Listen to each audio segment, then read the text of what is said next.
जवानी है जोरू उसकी लिया पहाड़ उठाए, मलैया खाया मुसवा मौका पाए हो, मलैया खाया मुसवा मौका पाए हो, मलैया खाया मुसवा। एक अजूबा और भी देखा गुड़ साढ़ की सुअरी, एक अजूबा और भी देखा गुड़ साढ़ की सुअरी, एक अजूबा और भी देखा गुरु साढ़ की सुअरी, एक अजूबा और भी देखा गुरु साढ़ की सुअरी। मंत्र उसी का भजत हमेशा काशी में भरमाए, मलैया खाया मुसवा मौका पाए, मलैया खाया मुसवा मौका पाए, मलैया खाया मुसवा। एक अजूबा और भी देखा शेर को भालू पटकाए, एक अजूबा और भी देखा शेर को भालू पटकाए। देखिए कि नहीं आप लोग? हाँ, कोई देखा है कि नहीं? कोई नहीं देखा है? अरे इतने लोग आए हैं लेकिन कोई देखा ही नहीं। इसी सुनने के लिए, यही सुनने के लिए ना आ रहे हो। जो नहीं देख पाए, जो नहीं लग पाए, वही तो सुनने के लिए आए हो। बाकी तो हर जगह लिखा पड़ा हुआ है। हाँ तो ऐसा दाव बताया सुअरा सैर गया अनहरा, मलैया खाया मुसवा मौका पाए हो, मलैया खाया मुसवा मौका पाए हो, मलैया खाया मुसवा। एक अजूबा और भी देखा दौड़ रहा है कछुआ, एक अजूबा और भी देखा दौड़ रहा है कछुआ। कभी न पावे खरहा उसको फिर भी जीत जनाए, मलैया खाया मुसवा मौका पाए हो, मलैया खाया मुसवा मौका पाए हो, मलैया खाया मुसवा। एक अजूबा और भी देखा बहे आग का दरिया, एक अजूबा और भी देखा बहे आग का दरिया। जय गुरु बंदे उल्टी बानी सीधा दे समझाए, मलैया खाया मुसवा मौका पाए हो, मलैया खाया मुसवा मौका पाए हो, मलैया खाया मुसवा। ऐ चेतन प्राणियों, आज जो हम लोग बैठ करके सुन रहे हैं, कल हम लोग नहीं रहेंगे तो भी ये भजन धरती पर रहेगा। वैसे जैसे कबीर साहब चले गए, दास कबीर की उल्टी बानी बरसे कम्बल भी गए चले गए, लेकिन उल्टी बानी है, उसी तरह से ये बाणी रहेगा अमर। ये बात उल्टी है, त्याग तपस्या की कमाई है और हमारे गुरु महाराज की प्रसाद है। बोलिए गुरु भगवान की।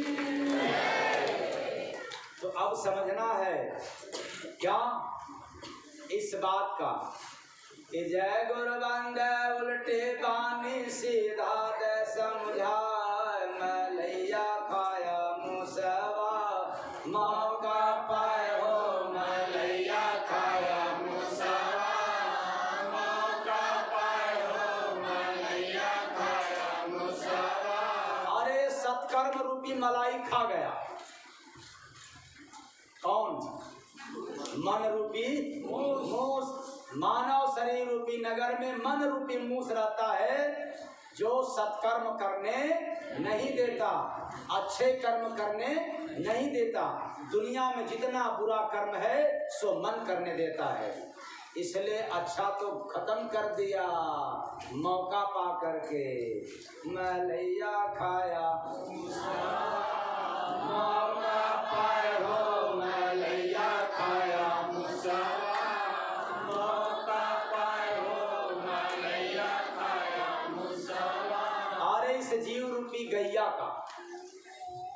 इस जीव रूपी गाय का भटकाव रूपी मौका पा करके, यदि जो जीव भटका हुआ है पूजा पाठ तीर्थ व्रत उपवास में, वो भजन भक्ति नहीं करते, सेवा सत्संग नहीं करते, भटके हुए हैं, तो भटकाव रूपी मौका पा करके ही ये मन रूपी मूस सत्कर्म रूपी मलाई खाने नहीं देता। सब खा गया, अपने चट कर गया, फिर बाद में करेगा क्या? बिना मलाई खाए ही यहाँ से, यानी बिना नेक कार्य किए ही व्यक्ति यहाँ से चला गया। तो नेक कार्य क्या है? धर्म कार्य क्या है? किसी का परोपकार करना धर्म है, ये धार्मिक कार्य है। भलाई करना धार्मिक कार्य है, दान पुण्य करना ये धर्म है। लेकिन आत्मा की कल्याण के लिए भक्ति भजन सेवा करना ये सत्कर्म है।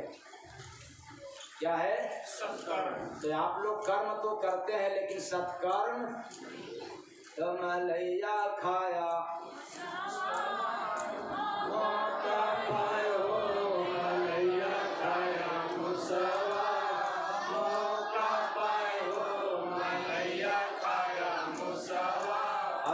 बात को समझ लो। जब हम दुनिया से चले जाएंगे फिर कोई फकीर आला फकीर आएगा और उसको उल्टी बात मिलता रहेगा, तब अर्थ बतलाएगा, वरना मेरे चले जाने के बाद फिर रटंत में हो जाएगा, उतना नहीं कोई बताएगा। प्रेम से बोले सद्गुरु भगवान की। हाँ, जिसको आएगा वो बताएगा और जिसको नहीं आएगा वो सुन करके केवल बोलेगा। जैसे कबीर साहब की दरिया साहब के लोग बोलते हैं ना, कि लगता है कि कबीर साहब ने इस भाव से कहा होगा, लगता है इसका अर्थ ये है, सब लगता है बताते हैं। और यहाँ तो निश्चित है, गारंटी है कि ये मन रूपी मूस और जीव रूपी गाय की कौन ये जो मौका मिला है अवसर रूपी भटकाव पा करके, यानी इस समय पर आपको भक्ति भजन करना चाहिए, लेकिन यह काम छोड़ करके बाकी सब करते हैं। इसलिए ऐसे मौका को देख करके समझ गया कि भटका हुआ जीव है, अब इसको सत्कर्म करने मत दो, केवल बुराई कर्मों में लिप्त कर दो, बर्बाद कर दिया इस आत्मा को। तो बासी रोटी खाकर गैया रोवत गवने जाए, कहोगी गैया गवने, हाँ जीव रूपी गाय गवने यहाँ से गई कहाँ? काल के दरबार में। बासी रोटी कौन? पूजा पाठ रीत रिवाजे बासी रोटी है, ये ताजा नहीं है। ताजा कौन है? सत्संग जो सुन रहे हैं ये ताजा है, सेवा आप रोज करते रहोगे ताजा है, ये भक्ति ये भजन ये ताजा है। इसके सिवा जितने भी कार्य हैं, हवन यज्ञ पूजा पाठ तीर्थ व्रत दान पुण्य सब बासी है। रीत रिवाज ढोंग आडंबर पाखंड का कार्य सब बासी है। इसलिए बासी रोटी खाकर गैया, यानी जीव रूपी गाय समझ गया कि हमने तो अगरबत्ती घुमा दिया कल्याण हो जाएगा, लेकिन बासी रोटी खाकर गैया कहाँ? नहीं, ऐसे थोड़ा गौने रोवत गौने जाए मलैया खाया मौका पाए हो मलैया खाया मौका पाए हो मलैया खाया। तो आप लोग ऐसा गलती नहीं करोगे, भक्ति भजन को छोड़ करके और में तो नहीं न लिप्त हो जाओगे। तब कहोगे कि हम तो पूजा करते चले आ रहे हैं, तो घर की देवी देवता लोग बताते हैं ना, आपकी देवी आपके कुल देवी आपके देवता क्या हो गए हैं? नाराज। तो उनसे पूछो कब खुश रहते हैं, तो कहेंगे कि पूजा करते रहोगे तो क्या होंगे। और बताओ खुश होते हुए देखे हो? हाँ, अरे क्या बात। अच्छा, जो देखा है उससे पूछो कि आप कभी देखे हैं कि नहीं, तो कहेंगे कि परेशान हो इसलिए वो खुश नहीं है। तो मैं कहता हूँ कि भगवान राम आए 14 बरस क्यों परेशान हुए? तो परेशान हुए। माँ जानकी 14 बरसात में तो परेशान भई, कुछ समझ में नहीं आता। हम देवता की पूजा नहीं करते हैं इसलिए देवता क्या हो गए। तो बताओ, संसार में एक देवता को खुश करोगे दूसरा नाराज हो जाएगा। वैसे एक देवता है ना, 33 करोड़ देवी देवता हैं। संसार में किसी एक परिवार में किसी एक व्यक्ति को खुश रखोगे तब तक दूसरा क्या हो जाएगा, और फिर दूसरे को खुश करोगे तब तक तीसरा। क्या बात, एक दूसरे को खुश करते रहोगे तीसरा नाराज होता रहेगा, और खुश नाराज करते करते जिंदगी क्या हो जाएगी। इससे अच्छा है कि संसार वालों को खुश करना मेढक को एकत्रित करने के बराबर है। इसको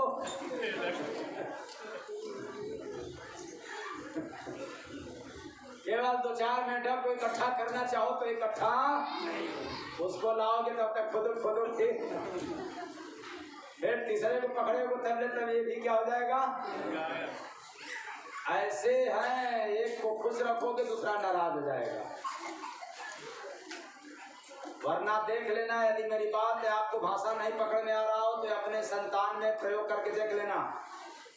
रटकली 4 औलाद हो, एक को ज्यादा खुश करो तब तक तीनों लोग क्या हो जाएंगे, लगता है बकवा कुछ न कुछ गड़बड़ हो गया है। किसका,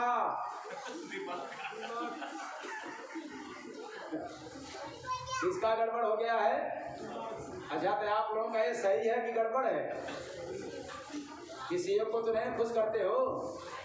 अच्छा, कोई कहेगा कि हमारा तो एक ही है, यही ना, तो एक ही है तो आप उसको न खुश करोगे न नाराज कर पाओगे, क्योंकि वो अपने मन का राजा रहता है। तो जब चाहेगा तब खुश, जब चाहेगा तब नाराज हो जाएगा। ये अपवाद की बात है। तो संसार में किसी भी व्यक्ति को खुश करना टेढ़ी खीर है, तो क्यों न संसार के रचयिता को हम खुश कर ले, सारी दुनिया खुश हो जाएगी। प्रेम से बोलिए सद्गुरु भगवान की जय। एक को केवल खुश कर दें, परमात्मा को खुश कर दें, बाकी सब लोग खुश हो जाएंगे। अब अपवाद स्वरूप कोई नाराज होगा, अपवाद स्वरूप, बाकी सारे लोग। अब जो अपवाद में आएंगे, जो नाराज होंगे, उनको आपने नहीं किया, वो बेचारे अपने कर्मों का परिणाम पा रहे हैं। वरना अब तो परमात्मा खुश हो गए तो सारी दुनिया खुश हो गई। मुझे पता है कि जब इस जनपद बलिया में आया था पहली बार सत्संग सुनाने के लिए, उसके पहले मैं बॉम्बे में गया था, तो ये 2 जगह एक प्रश्न आया था और जिंदगी का बड़ा अजूबा प्रश्न था। वो क्या, किसी ने चिट्ठी पर यानी कागज पर लिख करके दिया, क्या आप भगवान को देखते हैं। पहला प्रश्न आया था बॉम्बे में, दूसरा बलिया में आया। तो बॉम्बे में तो द्वारिका प्रसाद दुबे थे पत्रकार, और लेकर के कागज बैठ गए लिखने के लिए कि सुबह पेपर में आउट होगा, अगर महात्मा सही उत्तर देंगे तो जैसा देंगे वही छप जाएगा, महात्मा की ऐसी तैसी हो जाएगा। इससे मिलता जुलता था। और जब बलिया में आया तो किसी व्यक्ति ने लिख करके दे दिया कि क्या आप, ऐसा टॉपिक चल रहा था कि लिख करके दे दिया। पहली या दूसरी बार रहा होगा सत्संग, अब इतना याद नहीं हो रहा। शुरुआती दौर में सवाल किया गया कि क्या आप भगवान को देखते हैं। अब ऐसा सवाल आने के बाद तो फिर न मेरे पास वेद का, न पुराण का, न शास्त्र का ज्ञान नहीं, हमें भरोसा रहता अपने गुरुदेव पर, अपने गुरु महाराज पर। प्रश्न आया और अपने गुरु महाराज को समर्पित कर दिया कि अब लाज भी जाएगी तो तेरी और बचेगा भी तो उत्तर तुरंत मिला। एक बात की गारंटी, भगवान मैं भगवान को देखता हूँ कि नहीं, इसकी कोई गारंटी मैं नहीं दे सकता, लेकिन चैलेंज के साथ कह रहा हूं कि भगवान मुझे देख रहा है। प्रेम से बोलिए सदगुरु भगवान की। कौन देख रहा है? अगर भगवान की नजर जय गुरु बंदे महाराज पर नहीं होती तो इतने लोग मुझे देखने और सुनने के लिए नहीं आते।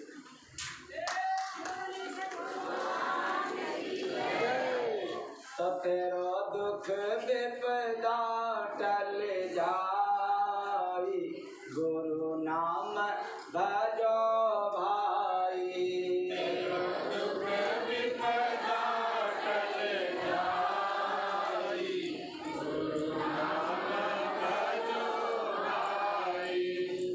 तो बासी रोटी है ये रीत रिवाज जाति मजहब पूजा पाठ, ये बासी रोटी खाकर यानी मुख से बक बक कर बोल बोल करके समझ लिया कि अब तो कल्याण हो जाएगा, लेकिन इसे होता नहीं। तो बड़ा अजूबा खेल न देखा बिना पूंछ का बंदर।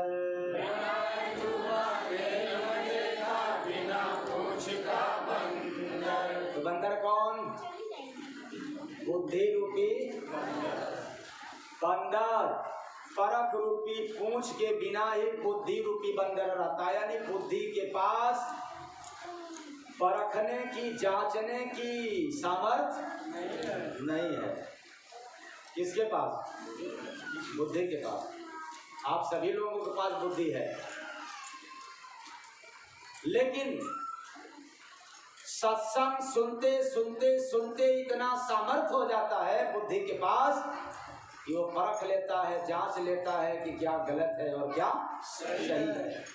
क्या सुनने से? सत्संग सुनने से।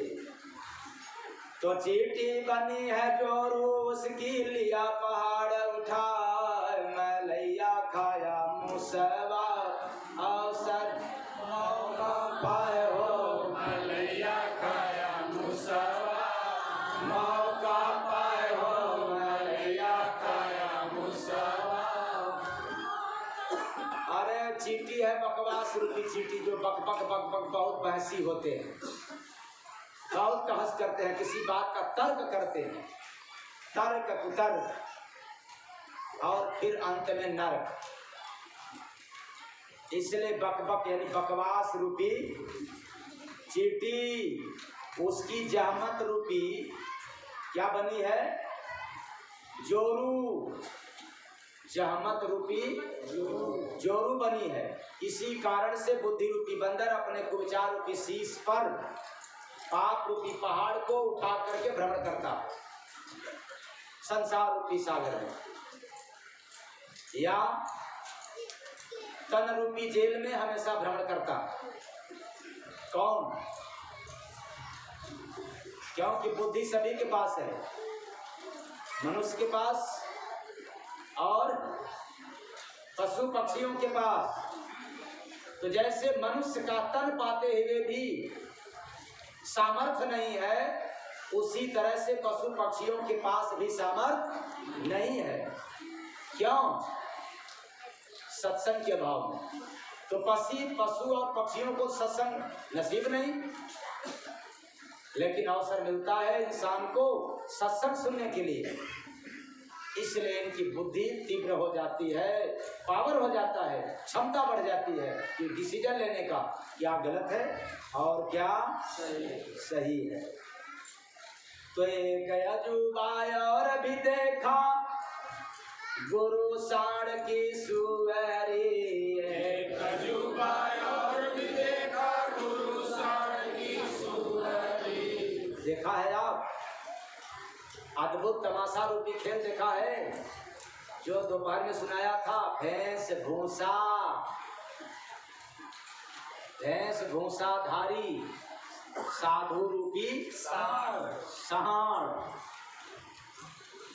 एक अजूबा और भी देखा गुरु साढ़ की सुअरी। भैंस भूसा धारी साधु रूपी साढ़ का सुख सुविधा रूपी सुअरी, चाहत रूपी क्या बन गया? गुरु, क्योंकि उनको क्या चाहता है, सुख सुविधा चाहता है। मैं दोपहर में बतलाया था कि आपके कल्याण से लेना देना नहीं है, उनको दक्षिणा से मतलब है, उनकी सेवा हाव भाव से मतलब है, आपके कल्याण से कोई लेना देना। बल्कि ऐसे साधु क्या कहते हैं, अरे भाई मेरा हक दे दो, वैसे जैसे मंत्र पढ़ने वाला पंडित क्या कहता है कि मेरा क्या दे दो, क्या दे दो, बड़ी अजीब लीला, मेरा हक दे दो। हमने न जाने कितने जगह पर जाकर के सत्संग सुनाया और कभी मजदूरी नहीं मांगा। अच्छा बताएं, जितने लोगों के पास गया हूँ, कितने लोगों से मजदूरी मांगा हो कि देखो भाई मैं तेरे पास आया हूँ तो कम से कम 25-50 मेरा मजदूरी दे दो। मंत्र पढ़ने वाले को 10-5 हज़ार दे देते हो। मंत्र पढ़ने वालों को आप लोग 10-5 हज़ार दे देते हो, तो मेरा भी मजदूरी उतने हुआ कि उससे ज़्यादा। अच्छा आप लोग बताओ, भंडारा करवाते हो कितना खर्च होता है? जितने लोग बुलाए हैं उनको तो पता चल गया होगा। अरे 20 हज़ार, 30 हज़ार, 40 हज़ार, 50 हज़ार लगता होगा भंडारे में, अगर 500-700 हज़ार आदमी जुट गए तो। अच्छा टेंट तंबू वालों को, बाजा वालों को कितना देते होंगे आप लोग? उनको भी देते होंगे 10-20 हज़ार। मेरा कितना हुआ? जिनसे आपको लाभ भी नहीं मिला, जो लाभ दिलाने वाला है, जो पीड़ा को दूर करने वाला है, उसकी मजदूरी कितना हुई?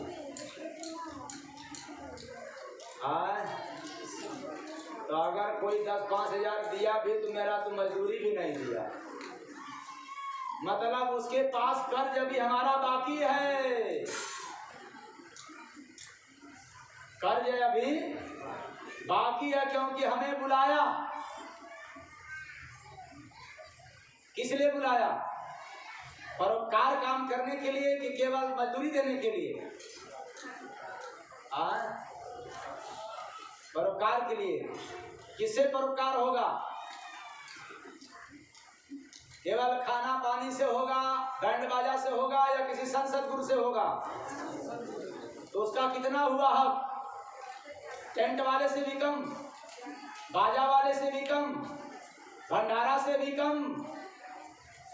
अंधा गुरु बहिरा चेला हो नरक में ठेला। बड़ा गड़बड़ है। लेकिन साधु लोगों को बुलाओगे तो जब तक सेवा नहीं करोगे, जब तक दक्षिणा नहीं दोगे तो साधु खुश नहीं होंगे। और कोई बता दे मुझे दिया तो भला, नहीं दिया तो भी, किसी को मैंने कुछ कहा क्या? कहा? लेकिन याद रखना, जहाँ जहाँ गया हूँ मजदूरी मेरा बाकी है।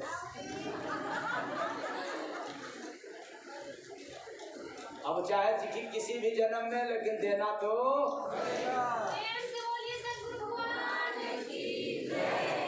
अब इसके बारे में परसों में बताएंगे, क्योंकि और लोग आने वाले हैं ना, हमको खूब खटवाते हैं। पंडित जी बैठ जाएंगे, शादी करवाएंगे, घंटा 2 घंटा 3 घंटा, कितना ले लेंगे? कितना? कितने लोगों का कल्याण हुआ? केवल लड़की और लड़का का। और जब सत्संग की धार चलती है तो कितने लोगों को लाभ मिलता है? तो बताओ, ऐसे महात्मा का कितना मजदूरी हुआ? तो हमें तो 12-12 बजे रात तक खटवाए हो आप लोग, अभी खटवाने के लिए सोचते हो, इसलिए इसके बारे में परसों में बतलाएंगे। प्रेम से बोलिए सद्गुरु भगवान की जय। तो एक अजूबा और भी देखा, गुरु साढ़ की सुअरी। एक अजूबा और भी देखा, गुरु साढ़ की सुअरी। तो गुरु सुअरी कौन? सुख सुविधा। सुख सुविधा यानी चाहत हो गई, तो चाहत रूपी गुरु बन गई। किसका? साढ़ की। साढ़ कौन? ऐसे साधुओं की जो वेशभूषाधारी होते हैं, केवल इसी के लिए हैं। इसलिए मंत्र उसी का भजत हमेशा काशी में भरमाए। और कहने बलिया में नहीं, गाजीपुर में नहीं, गोरखपुर में नहीं, पूरे दुनिया के किसी भी प्रदेश और डिस्ट्रिक्ट में नहीं, केवल काशी नगर में ही धर्म खाता है। वह है काया रूपी काशी, मानव तन रूपी काशी में ये भरम गई। इसलिए मानव शरीरधारी पूजा पाठ तंत्र मंत्र में उलझ गया और ये भूल गया कि मुझे तो किसी संत सदगुरु के शरण में रह करके भक्ति भजन करने के लिए मौका मिला है, और हम मौका को गवा दिया केवल हवन यज्ञ पूजा पाठ तंत्र मंत्र घंट में। इसलिए मंत्र उसी का भजत हमेशा काशी में भरमा। तब तक क्या हुआ? मलैया खाया मौका पायो, मलैया खाया मुसवा मौका पायो, मलैया खाया मुसवा। अपनी अपनी मलाई संभाल के रखना, कल से मूस न खाने पाए। यानी मन आपको भटकाने न पाए। भक्ति भजन जरूर करना, अगर ये नहीं करोगे तो मन आपको छोड़ने वाला नहीं है। ठीक। एक अजूबा और भी देखा, शेर को भालू पटका। एक अजूबा और भी देखा, शेर को भालू पटका। अरे चिंता रूपी भालू परेशानी रूपी हाथ से उठा उठा पटक देता। भालू कौन? चिंता। चिंता रूपी भालू परेशानी रूपी हाथ से जब जब परेशानी आता है तब तक उठा करके पटक देता है। ऐसा हमने देखा। और किसको पटका है? आत्मा रूपी शेर को। यानी आत्मा परेशानी में भटक गया कि छोड़ो, जब दुख मेरा पीछा छोड़ता है ही नहीं तो अब भक्ति भजन करने से क्या फायदा। चलो कहीं हाथ दिखा लो, चलो किसी ओझा के पास, लगता है भूत है भगवा लो।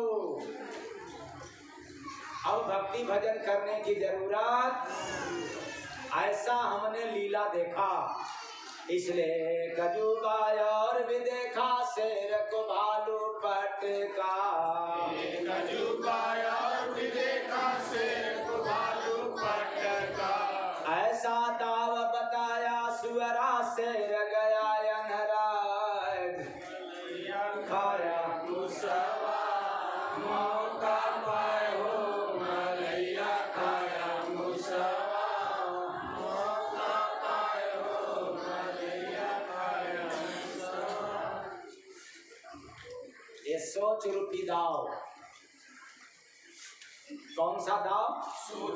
सोच रूपी दाव मोह रूपी सुअर ने विनाश रूपी कान से बतला दिया। किस कान से? विनाश।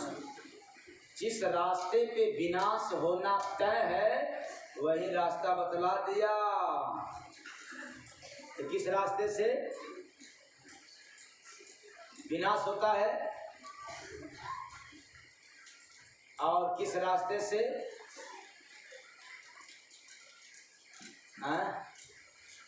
विनाश के बाद? अगर विनाश नहीं हुआ तब जतन, और नहीं जतन हुआ तब विनाश यानी पतन। ऐसा रास्ता बतला दिया कि पतन तय है। क्या? एक लोटा जल गिरा दो, तेरा भला हो जाएगा। लोग कहते हैं जाओ इस मंदिर को, इतना इस मंदिर के देवता को चढ़ा दो, क्या हो जाएगा? भला हो जाएगा। और जय गुरु नंदे महाराज कहते हैं चलो ठीक है, लोग बताते हैं मंदिर के देवता को चढ़ा दो, पर मैं चैलेंज के साथ कहता हूँ किसी दीन दुखिया असहाय को चढ़ा दो, मंदिर का देवता खुद निकल करके आपको आशीर्वाद देने के लिए। प्रेम से बोलिए सतगुरु भगवान की जय। वो तुरंत आशीर्वाद देगा। अच्छा बताओ, मंदिर के देवता को ले गया मिठाई खिलाने के लिए, और मंदिर के बाहर पुजारी मंदिर के बाहर भिखारी बैठे हुए हैं, आप उसको खिलाओगे, दोनों में से बताओ किसका आशीर्वाद आपको तुरंत मिलेगा? नहीं, मेरे बताए मत कराने, तो वरना यूट्यूब पर जा रहा है और लाइव प्रसारण हो रहा है। फिर से मैं बता रहा हूँ, न जाने कितने लोग सुन रहे होंगे और क्या न क्या इसमें अर्थ लगाते होंगे। इसलिए मैं चैलेंज के साथ कह रहा हूँ, दोनों में से आशीर्वाद तत्काल किसका मिलेगा? भिखारी का या मंदिर के देवता का? मैं सिखाया हूं क्या आप लोगों को? तो भिखारी को जो आप दोगे, सबसे पहले आशीर्वाद उसका पाओगे, क्योंकि अपने कानों से सुनोगे और अपने आंखों से देखोगे। मैं ये नहीं कह सकता हूं कि आप मंदिर में मत चढ़ाओ, आपके पास खूब पैसा हो चढ़ाओ, लेकिन पहले किसको? और जब पैसे कम हो तो पहले भिखारी को चढ़ाओ मंदिर में, बाद में हटे तब, ना हटे तो पहले किसको? भिखारी को। जिसको हटे पहले भिखारी को चढ़ाए, बाद में मंदिर को चढ़ाए, और ना हटे तब तो मंदिर पर भी चढ़ाने की आवश्यकता नहीं है, चढ़ाना हो तो भिखारी को चढ़ा देना। इसलिए भटक गए लोग। ऐ चेतन प्राणियों, मलाई क्या है? सत्कर्म। मलाई क्या है? सत्कर्म। मूस कौन है? मन। शेर कौन है? आत्मा। आत्मा रूपी शेर को पटक दिया, भटका दिया केवल सत्कर्म न करने से। और सत्कर्म क्या है? भक्ति, भजन, सेवा और सत्संग। और धर्म कार्य क्या है? परोपकार, मदद, किसी की सहायता, दान करना, ये क्या है? धर्म कार्य है, सत्कर्म नहीं। इसलिए सत्कर्म आपको करने का अवसर मिला है, क्योंकि आप मानव तनधारी हो। यदि यह तन पाकर के सत्कर्म नहीं किया तो सारा काम मिथ्या, बेकार। बस एक ही तो काम करना है, काम तो कर ही रहे हैं, उसमें सत्कर्म भी करना चालू कर दें, सोने में सुहागा हो जाएगा, ये जीवन धन्य हो जाएगा, सफल हो जाएगा। और नहीं किया तो सब कुछ पा गया लेकिन सफल नहीं हो पाओगे। तो तेरो दुख विपदा टल जाई, गुरु नाम भजो भाई। दुख विपदा टल जाई, गुरु नाम भजो भाई। बस इतना ही। अपनी अपनी मोबाइल साइलेंट या स्विच ऑफ कर दें। ध्यान के लिए तैयार